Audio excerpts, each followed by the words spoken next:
Hello, happy Saturday. So, I am walking to Kew Gardens. Welcome to another episode of Toby's Stupid Vlog. Crystal and Amelia have gone off to meet Katie and Iris, which is, under the rules, allowed.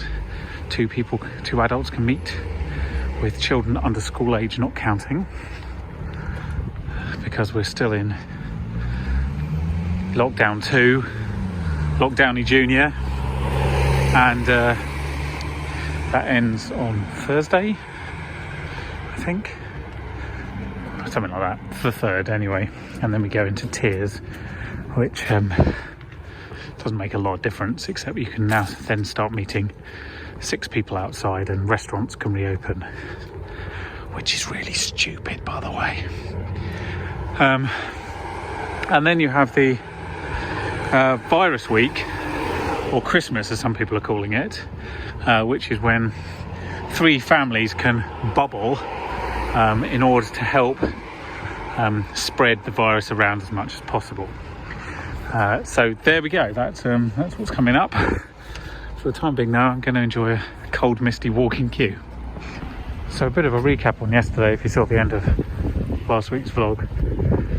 I anticipated going to film a couple of people talking as a second camera in what I imagined would be quite a low personnel environment, and when I arrived it ended up being a full TV setup with 3 or 4 main cameras in the main studio, artists coming and going, probably 24 sound and video people, plus runners and all sorts. And I was not, thankfully, in that room, because that looked like hell, to be honest. I was upstairs and there was only about 5 or 6 people. There's still a lot of people in a small unventilated space, so I wore a mask all the way through from when I arrived at 10 a.m. to when I left at 7 p.m. Without exception, and that does include eating and drinking, because I didn't do any, which is another matter altogether. But anyway, so that's the longest I've worn a mask continuously for. Suffice to say, it's completely doable. There are certain environments where it's more tricky. One is when you're out of breath, and the other is a warm environment, and so it got a bit warm towards the end. But aside from that, it was managed quite well. I'm going to attempt to walk the Christmas Kew path backwards and see how it goes. But, it's almost fully booked today, Kew, so there were a couple of time slots at midday, and this is as close to spontaneously as I've gone to Kew in quite some time, where you look at your watch, it says 10 to 12, and you think, oh, I wonder if there's any 12 o'clock tickets. The answer was about 5. But anyway, let's go for a little stroll and see if we can find a place that's less manic. So these are the dancing fountains at the end, where they can spray mist and then they can project onto it. Doesn't look like they're doing the big a stage where you can watch from, because that's just a way of stopping people congregating, probably. I'm really still not sure how they think they're going to go ahead with it, but anyway, they'll work something out. They're still building, so it hasn't been cancelled. I know that Santa at Chessington hasn't been cancelled, it's just been redesigned so that you have to stay apart from one another and wear masks when you meet Santa. I mean, he's wearing a giant beard mask anyway, so he's probably all right. And yeah, we're going to that on the 18th. We'll see how well organised that is. And I know that the pitch and the Crazy Golf up there that happens in Acton Park, where I walked to yesterday, is reopening with very strict rules around one group on each tee at any one time. You may not line up on the next tee until the next party's left, otherwise you get thrown out. So there are ways of managing this, and they seem to be coming up with them, but I don't think I'm going the right way. I just start going this way. I don't think this is the way the route goes. Anyway, so yes, I imagine the problem is that they started selling tickets before they started thinking about management, and so I'm not sure how it's going to work. We haven't got tickets. We're unsure whether it was even going to happen. So my observations based upon yesterday's mask wearing, obviously, as I've said, it is totally doable. There is a couple of things to be aware of, I would suggest, if you are in an environment where you need to do this, and this is talking specifically about cotton masks, these non-medical masks. But anyway, so this is my observation about wearing a cotton mask for all day, is first of all, it does reduce the amount of oxygen you get in each breath. Not significantly, but because the way that the principle works in the mask is you're not spreading, because when you exhale, you're not projecting that exhale as you normally would, sort of a couple of meters out from you. Only about 5% of it actually immediately penetrates the mask at any sort of pace, and the rest of it sort of slowly diffuses through the cotton mesh. But what that means is when you breathe in again straight afterwards, you're breathing in a lot of the carbon dioxide that you just breathed out, and not like a completely sort of fresh air, as it were. So if you've ever done scuba diving or what have you, you just have to moderate your breathing a bit. You breathe slightly differently, you breathe slower, you keep your heart rate low, and it works fine. The other thing I would suggest is that if you're going to have to wear a mask all day, is that you build in breaks of 20 minutes to half an hour. Probably every 3 hours would be my suggestion.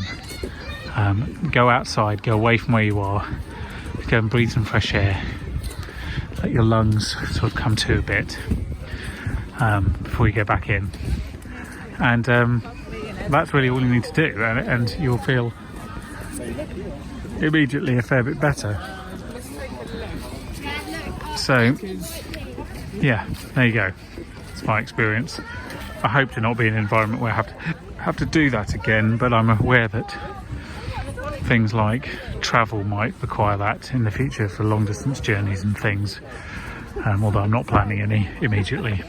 And although I am a little bit tired of talking about it, because it is the only thing that everyone's talking about at the moment, this is how, had I been in charge, I would have managed the lockdown.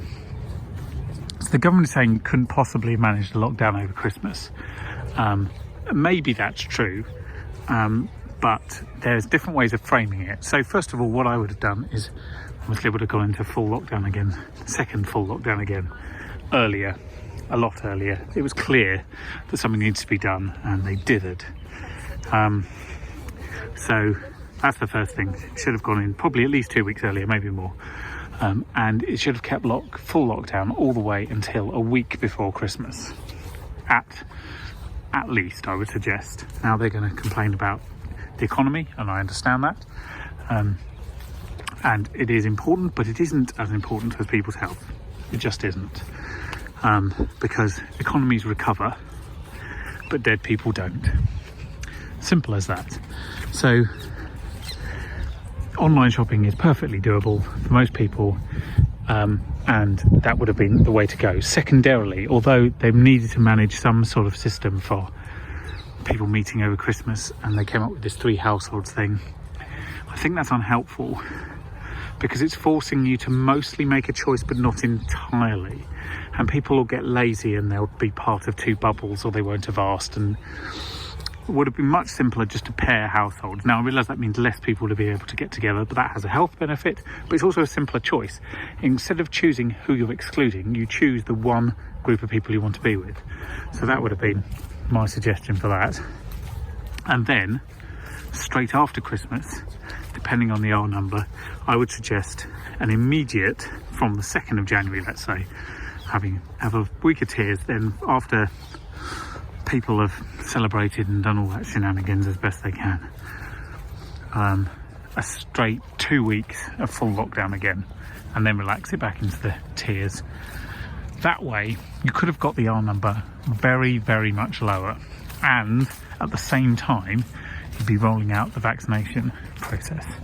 So, it could have been, you could have actually come away in January in a situation with a low R number and vaccinations beginning, and then a plan as to how it works post-vaccination, because just applying the same rules to everybody, of course, is a bit pointless, because then what's the point of getting vaccinated early, if you see what I mean? So it's been half-assed. It hasn't been led by the science. It's been led politically, and that has caused issues. But plenty of countries have managed this a lot better. Everyone's like, oh, New Zealand's approach wouldn't work because, you know, as soon as they open the borders again, it's just going to spread. Well, actually, that might be true, but what, hey-ho, turns out there's a vaccine. So, in fact, just managing it until the vaccine means that you can actually preserve life a lot better. That's what we failed to do in this country. And also, the total number of deaths measured is a very unhelpful measure, because deaths caused by COVID are not entirely caused by contracting it. They're caused by hospitals being inundated with it, people not going to hospitals for other things. So the excess deaths number is really the only valuable way of measuring how well a country's coped with the pandemic, and on that measure we've done terribly.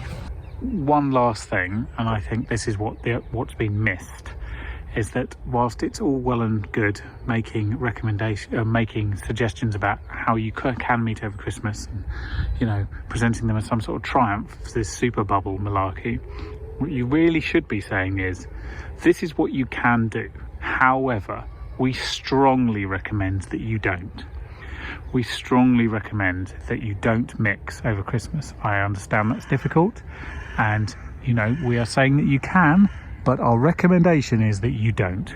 There should be much more leaning on the recommendation not to mix, and talking to people about moral judgments, rather than leaning on the things that they can do. I just think the whole thing has been framed poorly. Some Christmas lights, lanterns no less. Very nice. It'd be nicer if it was darker, but I couldn't cope with the sun setting at midday, so we'll just have to take them as they are. I've nearly done a full leap backwards. I mean, I think Christmas at Kew this year looks quite good. It's not massively dissimilar to last year. I think I understand why. There's a few bits that look different around the pavilion and towards the Pagoda end, but yeah, it's obviously some widening as well. It's gone on to make it slightly easier to distance from people. Let's see how it goes. Hello, fairy ring. Hi, happy Sunday. Myself and the rosy-faced one are going for a little walk. Just come from Sainsbury's. Crystal's just doing a quick shop around there. You only have one person at a time, so we've decided to come for a walk home. Quite a roundabout route. Seems quite interested in the world, don't you? If a little confused. What are you up to?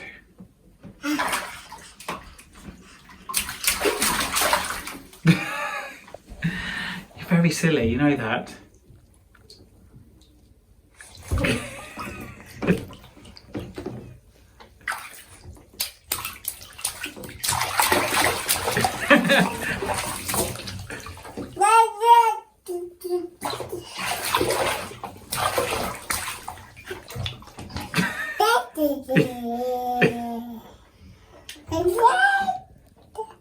I have made a blueberry pie because I was reading a thing the other day about Thanksgiving pies, and actually pumpkin pie, which I usually make, is only really common on the West Coast in terms of being the most common pie. And then there's obviously sweet potato pies, pecan pies, cranberry pies are very popular, but blueberry pies are very popular, so I thought I'll make one. So here we go. It's just blueberries, lemon, sugar, bit of cinnamon and pastry. Yum. Holy shit, it is December. It's December the 1st, and I mean, I have to say I really need Christmas, and that's with the understanding that we won't be together with family this Christmas because, as I've mentioned previously, I don't think it's a good idea until people are vaccinated to be mixing 3 households together, indoors at least. Hopefully we will see family outdoors, rule of 6, etc. Anyway, yeah, I'm ready for Christmas. I'm ready because I'm ready to wrap this year up, and I'm sure I'm not alone in that. But you know, I haven't had a bad year, broadly speaking. It's obviously been frustrating at times, but actually I've had a pretty good year, and I don't want to do it again. But I'm pleased how it turned out. But I'm very, very eager to be able to spend time with people, and I'm very eager to start travelling again. And a year off is a lot, and as I say, I've had it easier than most. But it's December the 1st, and that means I might put Christmas decorations up this afternoon, and it also means I need an advent calendar, preferably one that is not just small cheap chocolates, but something interesting and fun. Trick is to buy them about a week later, so next week I'll buy an advent calendar, and then you can get them half price. So that's what I'll be doing, because I'm a massive cheapskate. But yeah, it'd be nice to have a bit of Christmas light up in the house. Amelia should enjoy it as well. She seems very curious about Christmas lights and things. And she might be able to understand the principles of Christmas in so much as the principles of modern Christmas being exchanging of gifts. Or at least she'll understand the receiving of gifts, let's say. But today has been reasonably productive. Yesterday was very productive, but I didn't leave the house, so that's why I'm going for a walk. Just a thought as we get towards the end of the year. Usually all news outlets and about half the adult population with any sort of media presence feel the need to do a review of the year. Can I suggest for 2020 we just don't? We don't. We all know how 2020 went, and I think it would be good to move on. I don't think we need to review it. It's just most of the review is going to involve like lockdowns and death and misery, unemployment and whatnot. So maybe let's just not review it. Let's maybe just look forwards instead. So instead of a review of the year, how about expectations for 2021? Reasonable ones, please. As it is the 1st of December, it is officially the first birthday of COVID-19. I'm sure you'll be the first, along with me, to congratulate it on having an absolutely terrible, terrible first year. And I'm much more looking forward to COVID-20, if I'm honest. Good afternoon. Happy second day of Advent. It is the first day of return to tiered lockdown. Welcome to tier 2. That's what it looks like. Exactly the same. Even though the full lockdown restrictions were supposed to end on the 3rd of December. I don't know if I mentioned this, but when the government drew up the new legislation for a tiered lockdown, it supersedes the old legislation, and it came into force 1 minute past midnight on the 2nd, a day earlier than it was supposed to. So good work, everyone. As always, it's been a process of thorough incompetence, so that's nice. That said, it doesn't really have any practical difference for me, except I can now technically go and see my family outdoors. But seeing as I couldn't have done that before the weekend anyway, no practical difference. It does mean the shops open a day earlier, and as I've said before, we should have stayed in full lockdown for another 2 weeks really to do this properly, but you know, we don't have that kind of leadership, so here we are. It's quite a quiet day because most people haven't fathomed exactly what day lockdown was supposed to end. Anyway, I've got to go do some shopping, and then I've got to go and pick up a small person from a kindergarten. Good evening. This is my walk in the dark through the crematorium now. I have put up one Christmas decoration, which is some coloured lights put up on the balcony, just so I feel like I've started Christmas, because it felt like it was getting away from me. I realise it's only the 2nd of December, but I bought a total of 0 things, no presents for anybody, and no plans, and we don't know what we're doing on Christmas Day. So I just felt I needed to do something to reassert the tiniest amount of control, and then hopefully we'll put up a tree this week. I know some people go crazy and put up trees in like November and what have you. I just can't be dealing with that. Christmas is nice, but it's not so good that you want it for more than a month, to be honest.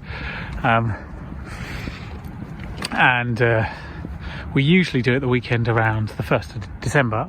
Christmas has been getting longer and longer over the years.